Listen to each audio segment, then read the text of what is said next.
Look, we from the bottom, ain't no problems, we gon' make a way. Got no coach on the field, but we making plays. Hey, look, don't worry, we gon' be okay. Hey, look, why? Cause we gon' make them pay. We from What's going down, gamblers around the world? It's the coach.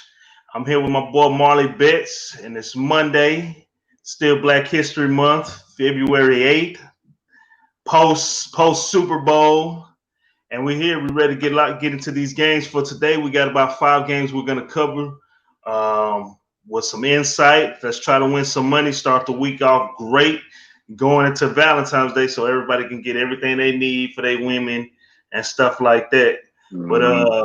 with no further ado, here's my boy Marley Best. What's going down, Marley? Man, what's going down? Cooling, trying to get it in, like you said. Had a good, decent weekend, man. Outside of the Super Bowl, I took the Chiefs, took the L, but outside of that, man, had a good day. Had a good day that morning. Took Phoenix that morning, hit that hoe. Took the Kings plus 8.5, hit that hoe. Caught the Kings at halftime on the money line plus 250 against the Clippers. So I had a great day, man. I'm not complaining. Um, it's all good over here right now. Like you said, let's start the week off, right?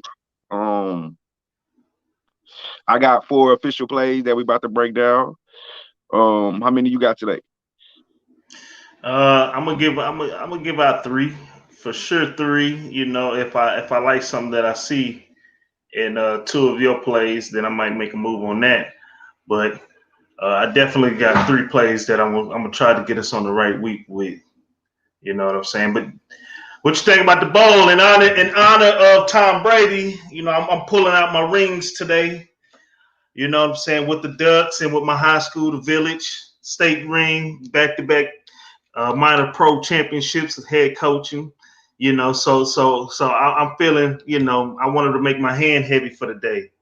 What you Yeah, think about that Super Bowl? it was trash, man. Not because Brady won. I didn't make a big wager on the game. Because I didn't want Brady to win. I took the Chiefs, but I didn't have a whole lot of faith in it. I just wanted to see a good game more than anything, and we didn't get a good game. I wanted a good back and forth. Um, Game. Hey, yo, let me rant real quick. Speaking of, before I even get into all that, I know people, and they can at open mic if they disagree with what I want to say, what I got to say right now. Later, open mic, they can come back and post some questions in the comments. We can get at it. But for all you sports fans, you casual sports fans, you fans that really only watch the game because maybe it's nothing on. It's Super Bowl, it was a party. You don't really know nothing about football. I'm not saying you got to keep quiet because hey, it's Facebook. Post what you want to post. State your opinion. You are entitled to have one. But for people saying Mahomes sucked and he's not good and XYZ, it's like clearly we can't be watching. Y'all just watching it as a fan, not from a X's and O's football standpoint. Because like his offensive line with Fisher being gone and other guys being out and having to move from right tackle to left tackle and being swapped around, I couldn't find like 3 plays where he had more than 2.5 seconds to throw the ball. You know what I'm saying? Like he was running for his life every snap. And to me, that in return falls back on Andy Reid and the coaching staff. Because if you know your offensive line is banged up and you short, then you need to do things. Why are we running deep passing route, deep play, long developing plays? Like it should be quick. It should be 3-step drop back, get the ball out quick. Like your offensive line is banged up. Run the ball. Give me some draws. Give me some screens. Like you need to do things to offset the pass rush because clearly you don't have time to throw the ball. So that was my biggest takeaway from the game. And you got to give credit to Todd Bowles, dog, defensive coordinator. I mean, like, I don't know if I give more credit to him or more credit to Andy Reid being so stupid. Like, I really don't understand. I don't want to say being so stupid because Andy Reid a great coach. Like, I mean, maybe he just had a brain fart day. Like, they played man coverage week 12 against Tyreek Hill and them for the first half, and Tyreek Hill and the Chiefs burned their ass. And then, like, in the second half, the Bucks played more zone. So you gotta automatically assume that coming into this Super Bowl that like they're not gonna play man again because they got burnt playing man. And like y'all the Chiefs, don't nobody really, they can't man up against y'all. Y'all should be used to saying zone. But Kansas City receivers after the game was saying we were surprised we saw all that zone. Like, how the fuck are you surprised y'all saw all that zone? Have y'all not been watching the Bucks the last couple of weeks? Like, what the fuck do you mean you surprised? And then like we don't got no zone breaker plays, like no zone beater plays. Clearly they're not playing man against y'all. They're playing zone. So like we don't got no plays to beat the zone, no quick. I mean, I have to go back and like look at certain plays to see what kind of zone they was playing, cover 3, cover 4, or whatever. But I think that's on the coaching staff, man. You got to have some extra tight ends to help block, some running backs to help give you some time, pass protection, like some zone breakers. You can't just. I mean, I don't know. I don't know if that's arrogance on the Chiefs' part, just like we fucking better, but that's my thoughts on the Super Bowl. I was definitely amazed. I was definitely amazed by the defensive performance by the Buccaneers. You're professionals, you know, for the Kansas City Chiefs. Man, to see that offensive line, that looked like some high school semi-pro shit, to be honest with you. Just, you know what I'm saying? And the crazy thing about it, it was just a strictly 4-man rush. Four-man rush. You know, all those guys, they just, you know, they didn't have to bring the pressure. They was able to let Evan White just sit back there and alert. And I do agree with you, make shorter concept passes. You know, they definitely didn't make good adjustments in the second half. I ain't gonna lie, I took the Chiefs to win the first quarter. Tom Brady bust my ass with like 30 seconds left into the first quarter. Almost got out that hole. You know what I'm saying? What really did it was that screen, man. That screen to the tight end. You know, that kind of fucked me over. But I could not resist passing up on Tom Brady plus 7.5 even money for the second half. So I jumped on that, and I had a good night. So I can't complain. It was just bad. I felt sorry for Mahomes because he's a hell of an athlete, and he literally ran for his life. I never seen him upset like that before. I never seen him, you know, just look like that. You could see that he was just pissed. You know, and it's kind of a good thing for all of those guys. They're a young group of guys. They were getting just a little big headed. Just a little big headed. Yeah, so, you know, for this will make them more hungry. You know, Eric Bieniemy, he'll come back next year more hungry. Andy Reid, you know, realizing how hard it is to win, next year might be his year that he goes in. They win it next year.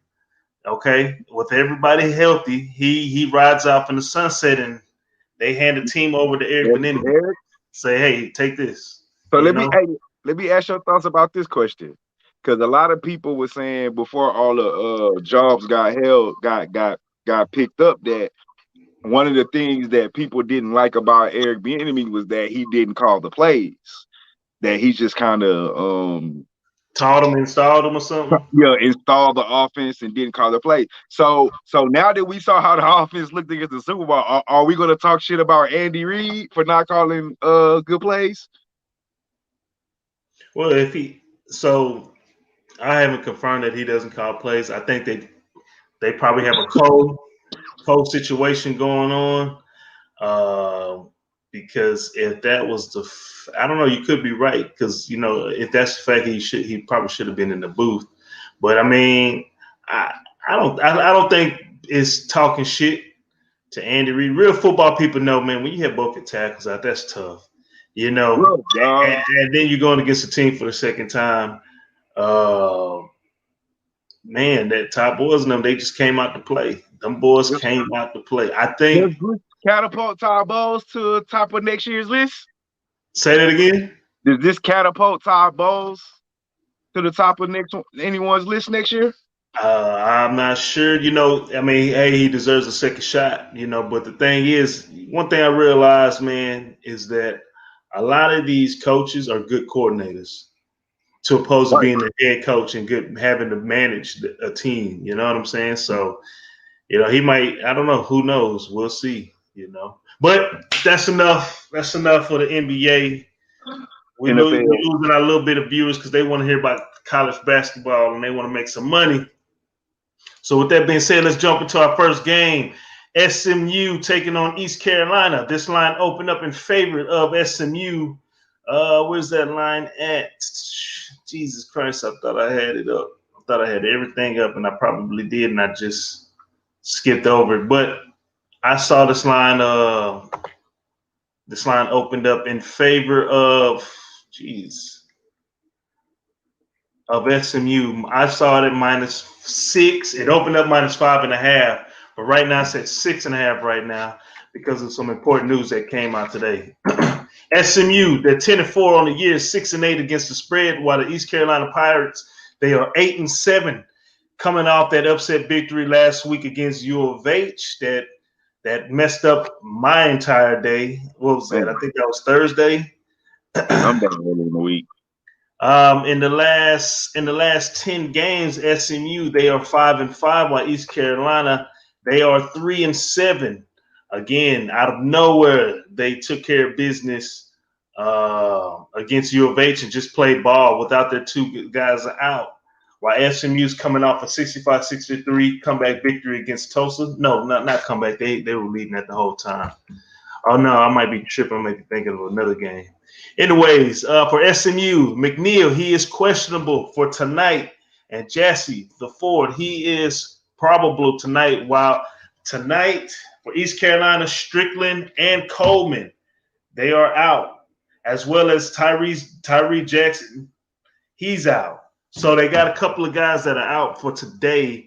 And that's why you see that line jumping up. Let's get to some of these actual factuals. SMU, they are 1-7 against the spread in the last 8 games, 10-4 straight up in the last 14 games, 5-1 against the spread in the last 6 games, 12-1 straight up in the last 13 games against East Carolina, 3-9 against the spread in the last 12 games on the road, though. They are 1-4 against the spread in the last 5 games, 4-2 straight up in the last 6 games when going against the American Conference opponents. And the total has gone over 6 out of the last 8 games in the month of February. For the East Carolina Pirates, they are 3-8 against the spread in their last 11 games. The total has gone over 4 out of the last 6 games. They're 1-6 straight up in the last 7 games. 2-5 against the spread in the last 7 games at home. 1-4 straight up in the last 5 games this season. 1-6 straight up in the last 7 games against American Conference foes, but they're 6-1 against the spread in the last 7 games in the month of February. SMU, East Carolina Pirates. I know this game wasn't on your radar, but do you have anything, Marley? Man, I know you. I would be scared. I would. ECU been playing phenomenal the last 2 games. Like you said, they beat U of H outright. They hung in there with Memphis till the end in their last game. But hey, SMU is no joke. I backed this team a couple times earlier in the season. But like you said, I really this game wasn't on my radar. If anything, I would probably lean SMU with the latest updates you just gave on the injury. It was an injury or COVID? Who? The last 2, the little report with the injuries. Was it injuries or COVID for ECU? For ECU, so 2 of them, one's undisclosed. The other one is COVID related. Tyree Jackson, that's a new one that just popped up earlier today. But man, Darius McNeil for SMU, he's game time situation. Yeah, too many questionables for me, man. I would stay away. That's my take on it. All right. Well, I do like the way SMU has played. They were competitive against that game against U of H. East Carolina, I think they ran out. They're about to run out on their luck again. U of H, the top dog. Everybody wants to knock off the number 1 guy. Right. I'm gonna take the first half. With all these injuries, with Tyree Jackson out, and the other 2 guys. I'm going to try to look for them to make some adjustments against a tough SMU defense. I'm going to back SMU. I took it at -3. It's -3.5 for the first half. SMU official play. Official play.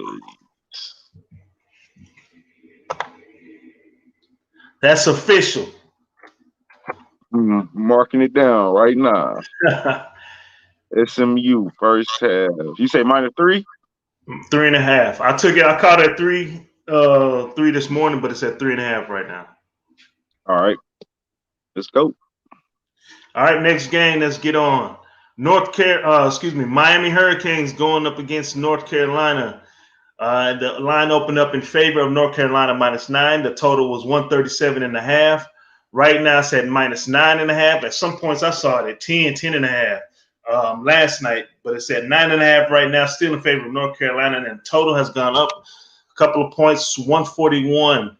You can actually catch it at some spots at 141.5. The Hurricanes are 7-11 straight up, 9-9 against the spread on the year, while North Carolina is an inconsistent 12-6 and 7-10-1 against the spread on the year. Excuse me. The Hurricanes dealing with a lot of injuries. Questionable Likes as he is questionable for tonight against North Carolina. But they've been plagued with a lot of injuries, while North Carolina Johnson, he is questionable for tonight's game. The Hurricanes, they are 3-7 in the last 10 games, coming off an overtime loss to Virginia Tech. I took Tech second half. Tech should have ran away with that. But the game before that, they upset Duke 75-77. North Carolina's coming off a 91-87 victory against Duke in Duke, while the game before that, they lost 63-50 against Clemson. That was another one of the official plays we made last weekend. Clemson, they've been inconsistent. This ACC, this whole year, man, this COVID whole conference, the whole year just jacked up. That whole conference is inconsistent. Yeah. Get to these actual factuals. The Hurricanes, they are 2-4 against the spread in the last 6 games, 4-1 straight up in the last 6 games. Oh, no, excuse me. The total's gone under 4 out of the last 6 games. They're 1-5 straight up in the last 6 games, 0-5 straight up in the last 5 games going against North Carolina. 1-7 straight up in the last 8 road games on the road. The total has gone over 4 out of the last 5 games when playing on the road against North Carolina. They are 1-4 straight up in the last 5 games this season, and 5-2 against the spread in the last 7 games when played in the month of February. North Carolina, they are 5-10 against the spread in the last 15 games. The over has hit 5 out of the last 7 games. They're 4-1 straight up in the last 5 games. 8-0 against in the last 8 games at home this season. They're 7-2 straight up in the last 9 games this season. The total's gone over 5 out of the last 7 games when playing against an ACC opponent.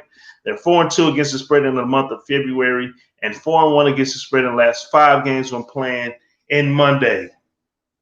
Miami Hurricanes, the U going against UNC. Michael Jordan, what you got? The U and the Tar Heels.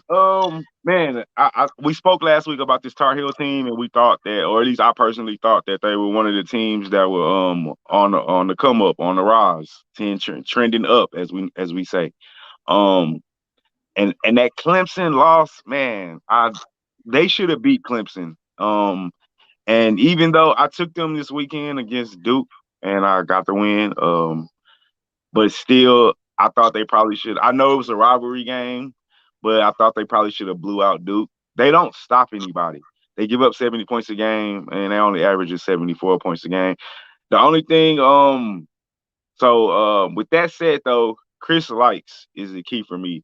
If he plays, he's played the last 2 games, which in Miami has looked great. I won't say great, but they've looked a lot better. If Chris Likes plays, that's 15 points, 4 rebounds, another guard. I'm on the +9.5 because I don't see this UNC team blowing anybody out. Way too many points. I already took it earlier this morning because I'm on it if Chris Likes plays or not. But for official play, I'm still going to give it at 9.5. I was going to say depending on Chris Likes plays or not, I'll make it official. But I already took it. And I'm still going to recommend it for the video, for the purpose official, for the public. I just don't see this North Carolina team blowing anybody out. I know Miami hasn't been good for the most part of the season. Like you said, they really just been injured. It's not that they haven't been good. They just been injured. But the last few games, they played tough, man. And with Chris Likes playing the last 2, looked like a completely different team. They took Virginia Tech to the wire. I think they go build off that. I don't think they're going in with their heads down. So I'm on Miami plus the 9.5. I just think it's way too many points. I think UNC probably more than likely wins the game, but I don't think they win by 10. Okay. So official play, Miami Official play. Hurricanes. Miami plus 9.5.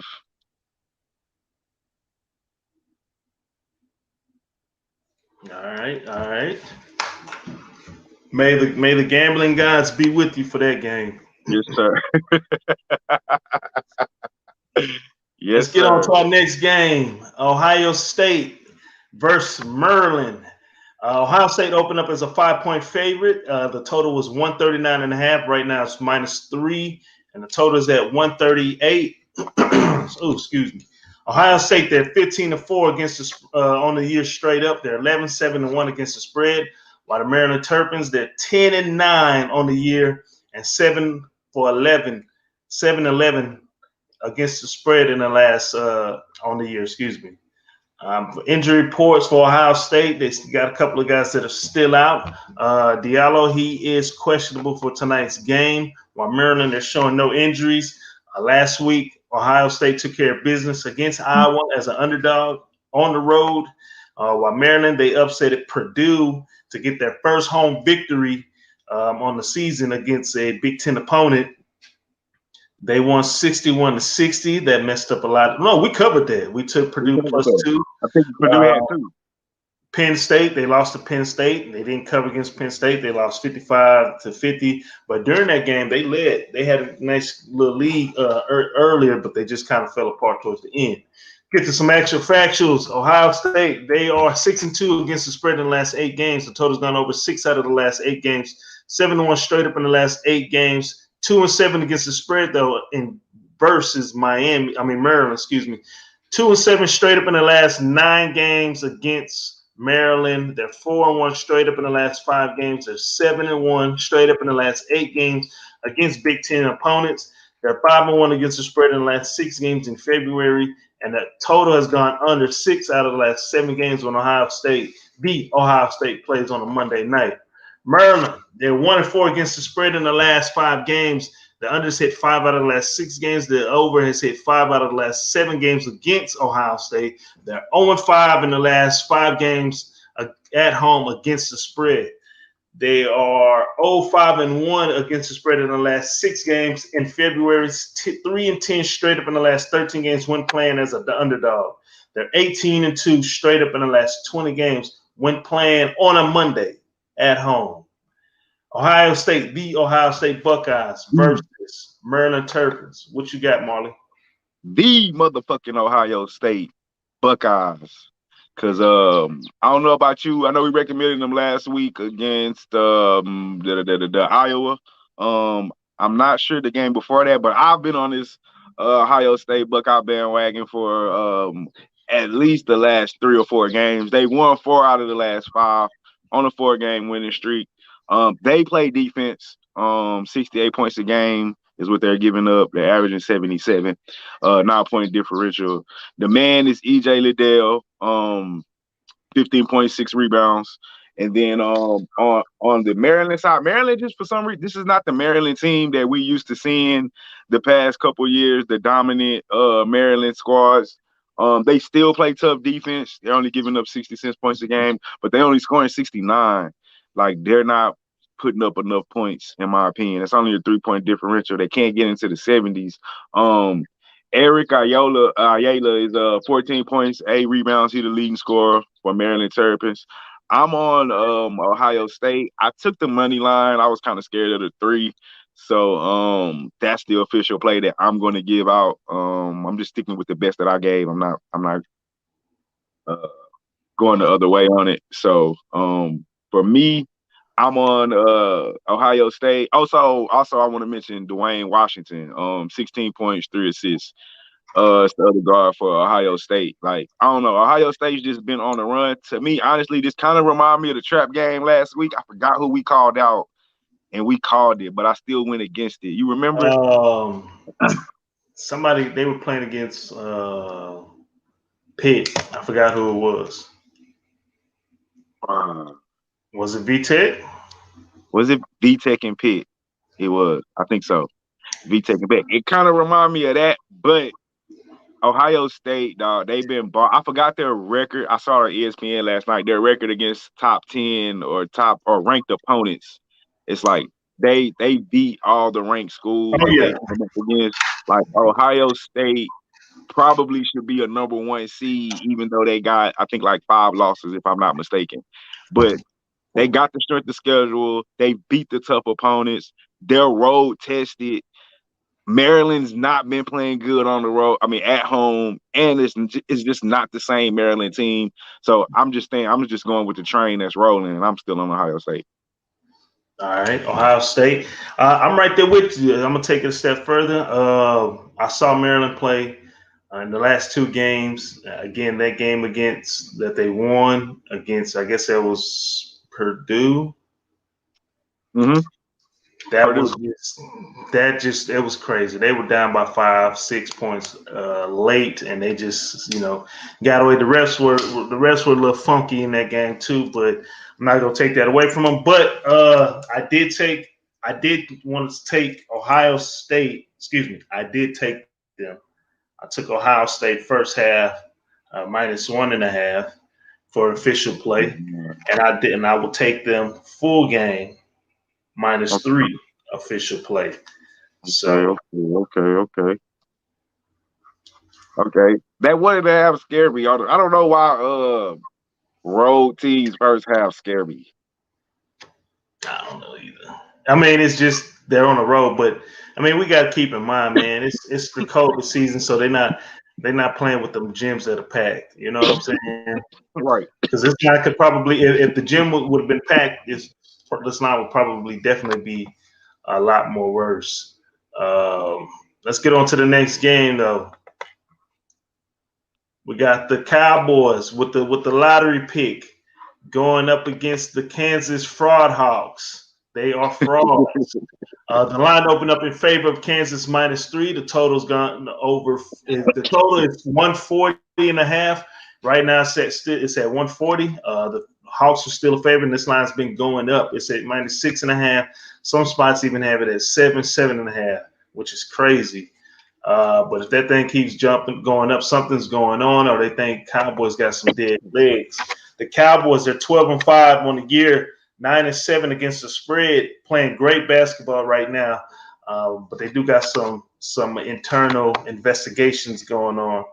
Going against the Kansas Jayhawks, very inconsistent, 12-7, 7-11, not ranked in the top 25 for the first time in a long time. Oklahoma State, Moncrief, he is questionable for today's game, while Grant Foster, he is questionable for today's game as well.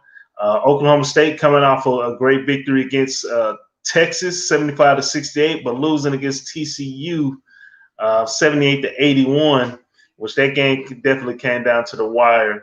But they are overall they're 6-4 in the last 10 games, while Kansas, they're just terrible, man. They're 4-6 on the year, losing to West Virginia 91-79, beating a sorry Kansas State team in a rivalry game, losing 80-61 against an inconsistent Tennessee. They're just all over the place, man, and they haven't been balling lately whenever they go against some of the top echelons of the conference this year. Get to some of these actual factions. Oklahoma State, they are 5-2 against the spread in the last 7 games, 15-5 straight up in the last 20 games, 2-4 against the spread in the last 6 games against Kansas. They are 1-5 straight up in the last 6 games against Kansas. They are 4-1 against the spread in the last 5 games on the road. They're 2-16 straight up in the last 18 games when playing on the road against Kansas. 5-2 straight up in the last 7 games. And they're 6-3 against the spread versus Big 12 opponents. Kansas, the Fraud Hawks, 1-4 against the spread in the last 5 games. The total's gone over 5 out of the last 6. 2-5 straight up and set in the last 7 games. They're 16-1 straight up in the last 17 games. 16-2 straight up in the last 18 games when hosting the Cowboys. 2-6 against the spread in the last 8 games this season.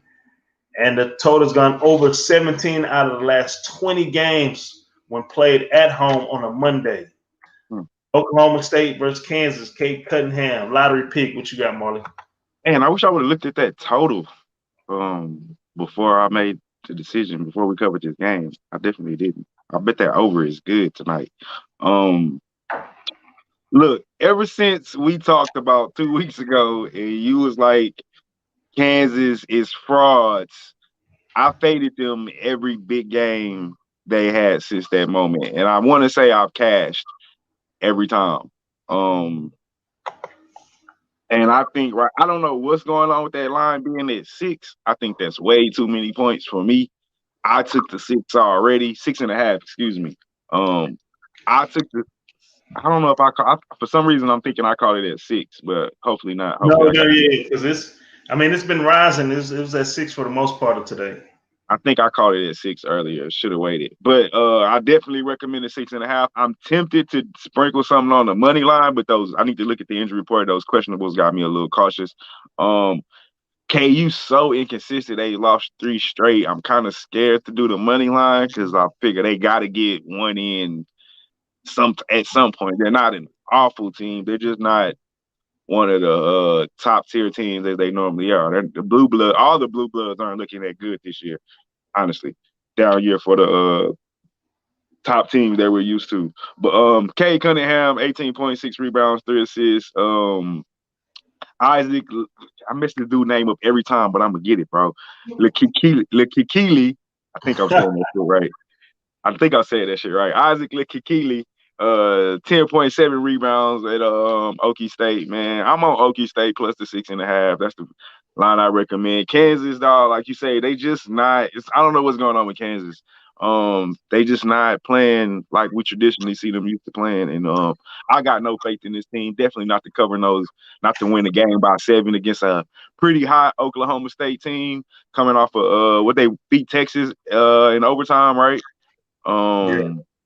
Lost to a tough that I didn't think was that good. TCU. I know I talk shit about them. You told me they was pretty good. They are playing. They might be one of those trending up teams that I've been kind of keeping an eye on lately. So that's actually a good loss. And I think the loss before that, I can't remember who it was to because they won 3 out of the last 5. But the loss previous to the TCU loss wasn't a bad loss. So I'm on Okie State and as you call it, the lottery pick. If I was to make a lean, I definitely would take Oklahoma State plus 6.5. If it goes up to 7.5, if it goes to 7.5, I'm definitely gonna jump on it. But if I'm not gonna make an official play for this game, if I were to lean, ladies and gentlemen, I definitely would take Oklahoma State with them points. Kansas, they're just frauds, man. They're frauds. So one thing I don't like about Kansas State is they are kind of one-dimensional when it comes crunch time. But I mean, that's the stigma and the motto. Give it to you. Put the ball in your best player's hand. But I think, you can only go so far in college basketball. I mean, when's the last time a team in college won the Final Four with just one player being dominant like that? It's been a minute.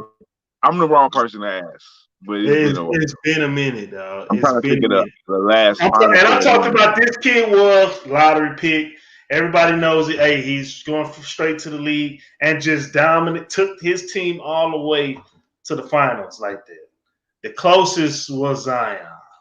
What about AD? What did that AD, that Kentucky team do? Yeah, they went. Yeah. I mean, that's how long ago we talking. I can go deep. I definitely go deep. You know what I'm saying?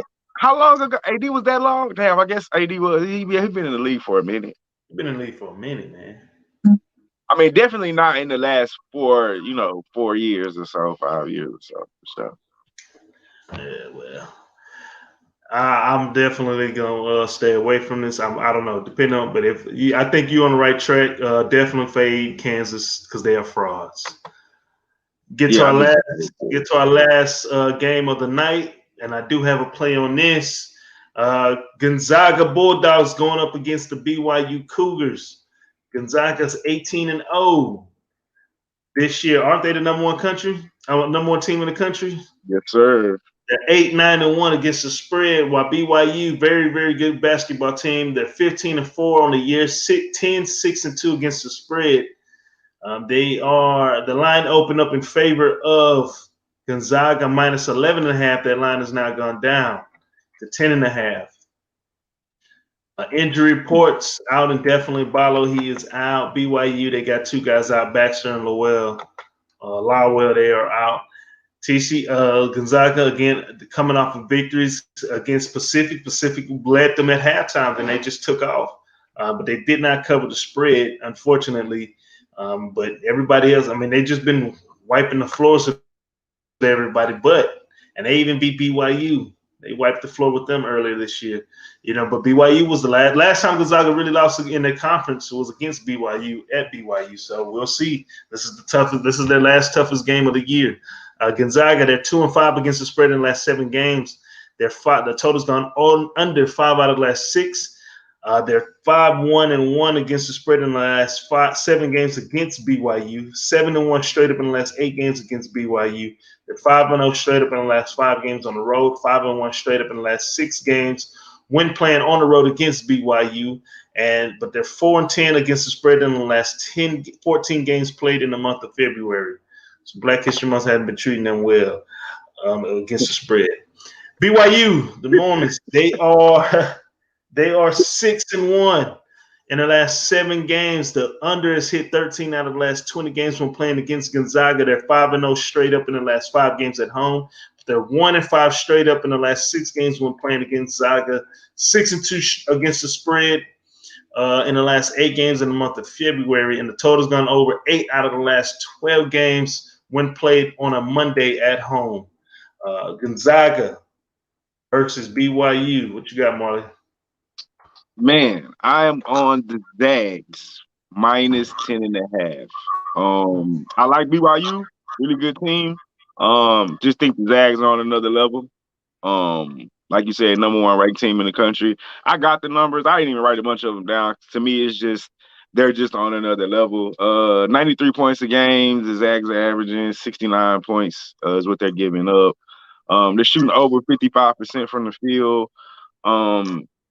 And like you said, BYU is a good team. It's really no knock on them. Plus, they got injury and questionable players coming into the game.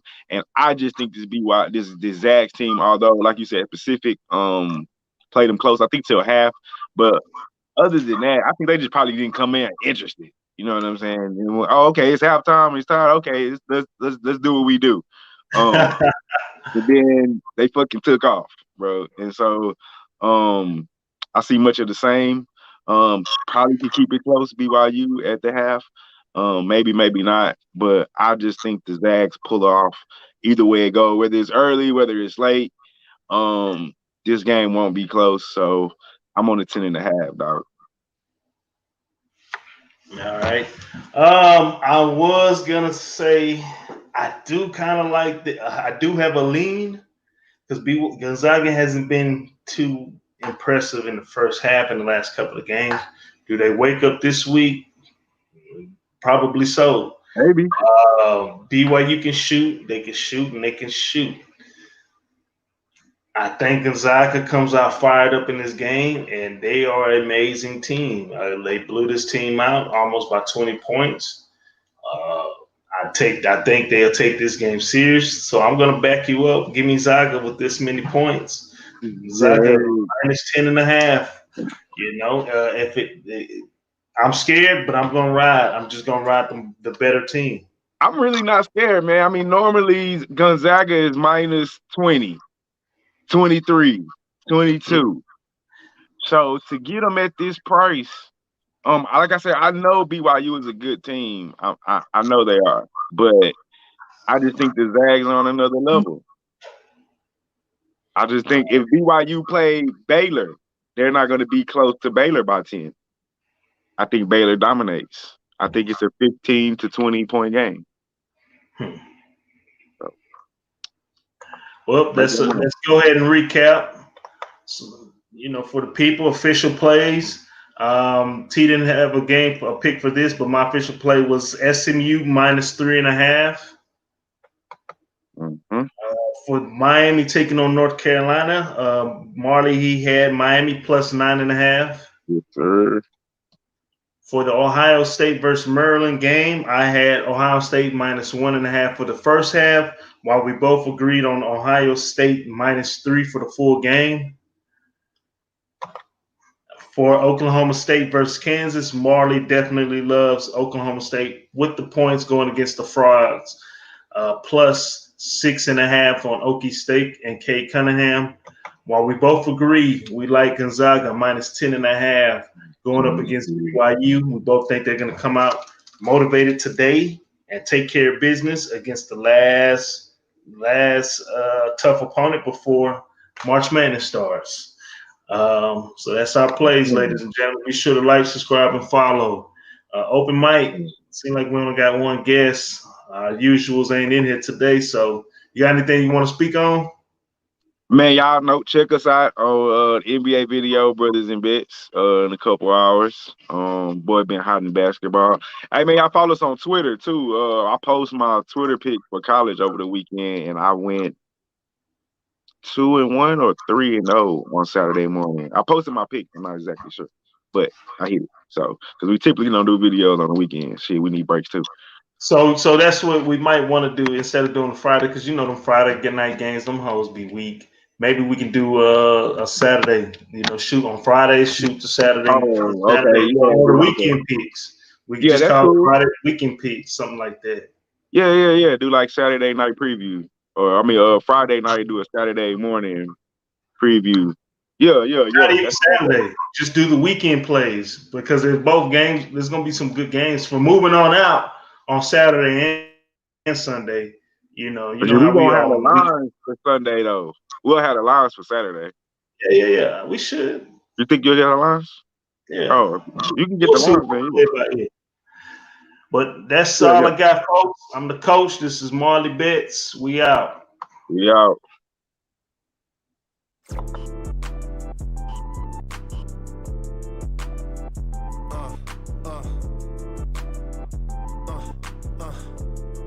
Check it out.